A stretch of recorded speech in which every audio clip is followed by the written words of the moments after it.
જય માતાજી। આજે આપણે ફરાળી ઢોસા બનાવવાના છે। તો એની માટે મેં 1 કપ મોરૈયો લઈ લીધો છે। આપણે કોઈ પણ માપ વાટકી લઈએ કે કપ લઈએ એક સરખું જ રાખવાનું છે। તો 1 કપ મોરૈયાની સામે 3 ભાગના સાબુદાણા લેવાના છે। ઘણા અલગ અલગ પણ પલાળતા હોય છે, પણ આપણે સાથે પલાળી દઈએ તો પણ ચાલે। એને 4 થી 5 પાણીએ સરસ ધોઈ અને 2.5 થી 3 કલાક માટે રહેવા દઈએ। જો જલ્દી હોય ને તરત જ કરવા હોય તો તમે એને મિક્સરમાં દળીને એનો પાવડર કરી લો તો પણ થઈ જાય છે। તો આવી રીતે મૂકી દેવાના 3 કલાક માટે। અને હવે જોઈ લઈએ, એકદમ સરસ દબાય છે અને સાબુદાણા એટલા સરસ પલળી ગયા છે ને, તમે હાથમાં લઈને જો, હું બતાવું તમને, સરસ જ તૂટી જાય છે। તો આપણે હવે આને ખીરું બનાવવા માટે મિક્સર જગમાં નાખી લઈએ। આમાંથી પાણી બધું કાઢી લેવાનું છે। તમારે 1-2 ચમચી જેટલું રહેશે તો વાંધો નહીં। હજી આપણે દહીં પણ નાખવાનું છે, તો ખીરું પાતળું ના થઈ જાય એનું ધ્યાન રાખવાનું।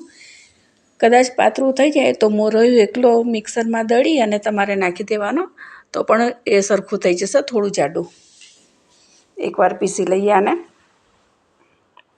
જો આવું થશે, દાળ ચોખાનું થાય છે ને એવું જ ખીરું તૈયાર થશે। અને એની અંદર દહીં નાખી દઈએ, બીજી વાર પીસી લઈશું। અને હવે સંભારની તૈયારી કરી લઈએ। એની માટે 3 મોટા ટમેટાં અને 1 બટેકું લીધું છે। એને કુકરમાં નાખી, પાણી નાખી અને મીઠું નાખી અને 4 સીટી જેટલું લગાવીને આપણે બાફી લઈશું। કેમ કે બટેકું એકદમ બફાઈ જાય એવું રાખવાનું છે, બિલકુલ કાચું ના રહેવું જોઈએ। જો પાણી નાખી અને આપણે ગેસ ઉપર મૂકી દઈશું, કારણ કે એને આપણે મિક્સરમાં એને પણ હેન્ડ મિક્સરથી એકદમ પીસી નાખવાનું છે। મીઠું નાખી અને મૂકી દઈએ। 1-2 વિસલ વધારે થઈ જશે તો ચિંતા નહીં કરવાની, ઉપરથી વધારે સરસ બફાઈ જશે। હવે ખીરું કાઢી લઈએ। હવે આટલા ખીરાની અંદર 4 ઢોસા મોટા આરામથી થાય છે, 1 કપનું માપ લઈએ તો। અને ઢાંકી અને સાઈડમાં રહેવા દઈશું। છેલ્લે આપણે કરવાના છે ઢોસા। હવે આમાં હું દૂધી નાખતા ભૂલી ગઈ હતી સંભાર માટે, એટલે હવે બીજી વાર ખોલ્યું છે મેં। દૂધી નાખી દઈએ, ત્યાં સુધી ચટણી આની અંદર આપણે મીઠું નાખી દઈએ અને પછી ચટણી પણ સાથે બનાવી લઈશું। એકવાર કુકર ખોલીને જોઈ લઈએ, સરસ એકદમ બફાઈ ગયા છે। તો એને પાણી નાખી અને પીસી લઈએ અને પછી એનો આપણે વઘાર કરી લઈશું। રાઈ ખાતા હોય તો નાખવાની, ઘણા નથી ખાતા હોતા। તો આની અંદર થોડુંક વધારે 1 ચમચી આખું ભરી અને જીરું નાખી દેવાનું। અને તજ, લવિંગ અને કાપેલા મરચાં, મારી પાસે અત્યારે લીમડો નથી એટલે નથી નાખ્યો મેં। અને બાફેલી દૂધી અને ટમેટું, એકદમ નાનું ટામેટું કાપી લીધું છે, અને દૂધી પણ સાથે નાખી દઈએ।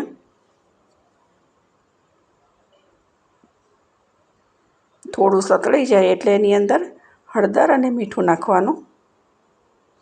વધારે નથી રાખવાનું, થોડા ટમેટાં સોફ્ટ થાય ત્યાં સુધીના જ રાખવાના છે, કેમ કે સંભાર ઉકળશે એટલે સરસ થઈ જશે ટમેટાં।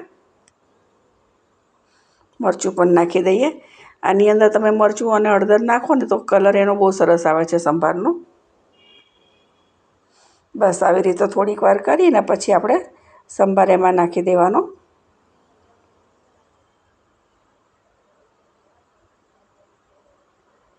જાડો પાતળો તમને ગમતો હોય એવો રાખવાનો, પણ થોડો જાડો હોય છે ને તો સારો લાગે છે। આ દેખાવમાં દાળ ચોખાનો જે ઢોસા બનાવીએ છીએ એવો જ લાગશે। અને આમાં આપણે સંભાર પાવડર નથી નાખવાનો, એમાં અડદની દાળ હોય છે એટલે, તો એની જગ્યાએ આપણે આમચૂર પાવડર નાખીશું।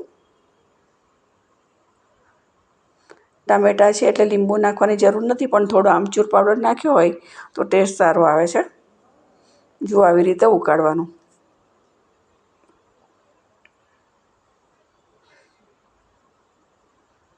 થોડો હું જાડો રાખું છું એટલે મેં જાડો રાખ્યો છે. હવે આપણે આની અંદર છીણેલું આદું નાખવાનું છે અને કોપરાનું છીણ અને દળેલા સિંગદાણા, અધકચરા રાખવાના સિંગદાણા, અને થોડીક વાર માટે હવે આપણે એને ઉકાળશું. દાણા પણ નાખી દઈએ અને જમતી વખતે આને તમારે ગરમ કરવું હોય તો કરી શકો, કેમ કે જાડો નથી થઈ જતો. આપણો રેગ્યુલર જે હોય છે એને તમે જેમ ઉકાળો એમ જાડો થાય છે, જ્યારે આ એવો નથી થતો. હવે ચટણી કરી લઈશું. તો લીલા ધાણા, મરચાં, આદું અને સિંગદાણા એટલું મેં તૈયાર રાખ્યું છે. બધું આપણે પીસી લઈએ. એની અંદર કોપરાનું છીણ પણ નાખવાનું છે. એ પણ તમે તમારા ટેસ્ટ પ્રમાણે વધારે ઓછું નાખી શકો. તૈયાર મારી પાસે છીણ છે તો મેં એ જ લીધું છે બજારનું. આમ તો હું ઘરે બનાવેલું રાખું છું, પણ એ અત્યારે મારી પાસે છે, સુકાયું નથી, બહુ લીલું છે, એટલે તૈયાર જે મળે છે એ લઈ લીધું. અને એની અંદર દહીં નાખી દઈએ ને થોડું પાણી નાખીને પીસી લેવાનું. હવે જો એનો વઘાર કરી લઈએ. તો ગરમ તેલની અંદર જીરું નાખી અને નાખી દેવાનું ઉપરથી વઘાર. મિક્સ કરી લઈએ અને હવે ભાજીની તૈયારી કરી લઈએ. બટેકા બાફીને સમારીને મેં તૈયાર જ રાખ્યા છે. તો એની ઉપર આપણે મસાલો નાખી દેવાનો છે રેગ્યુલર, જે સૂકી ભાજીમાં નાખતા હોય છે એ જ છે. અને ભાજી પણ એવી રીતે જ કરવાની છે. મીઠું, મરચું, હળદર અને ધાણા જીરું અને લીંબુ આપણે છેલ્લે નાખવાનું છે. થોડો ગરમ મસાલો નાખીશું એટલે ટેસ્ટ સારો આવે. હવે એને પણ આપણે વઘારી લઈશું.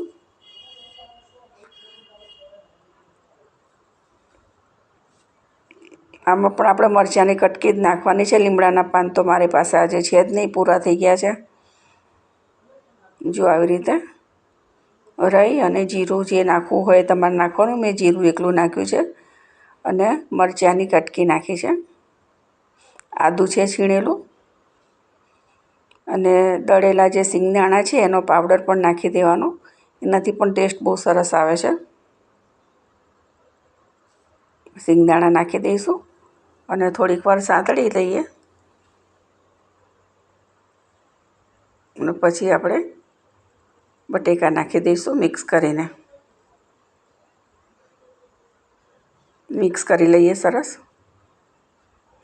આમાં પણ તમારે આમચૂર પાવડર નાખવો હોય તો નખાય, પણ મેં લીંબુ નાખ્યું છે, કેમ કે આમચૂર પાવડર આપણે સંભારમાં નાખ્યો જ છે, તો આમાં નાખવાની જરૂર નથી. અને મેં આખા જ રાખ્યા છે પીસ, કે આપણે દહીં સાથે અલગથી ખાવા હોય તો ખાઈ શકીએ. લીંબુ પણ નાખી દીધું. હવે ઢોસામાં જેટલું આપણે લેવાનું છે એટલું એકદમ આપણે પીસી લઈશું. બીજા બધા આખા જ પીસ રાખીશું બટેકાના. તો આપણી ભાજી તૈયાર છે. અને હવે આપણે ધાણા નાખી અને ઢોસાની તૈયારી કરીશું. લીલા ધાણા નાખી દીધા અને ઢોસાની તવી મેં ગરમ કરવા મૂકી દીધી છે. તેલ લગાવીને ગરમ કરવાની ને પછી પાણી છાંટી અને કપડાથી લૂછી લેવાનું, એટલે ઢોસો તમારો સરસ ઉતરશે.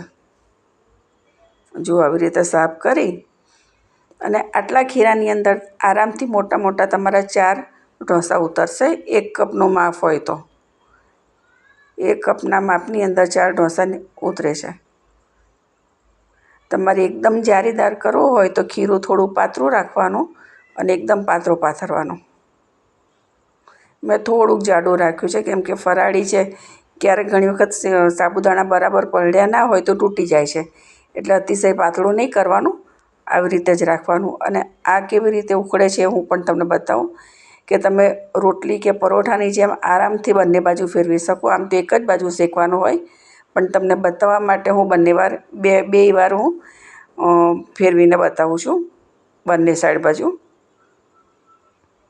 જો એક સાઈડ ફેરવી લીધો. હવે તમે ન ફેરવો તો પણ અંદર તમે બટેકા મૂકી અને લઈ શકો છો.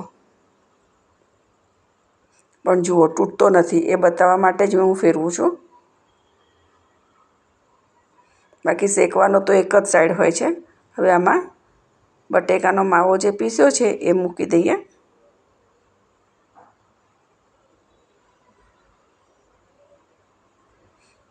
જુઓ આવી રીતે.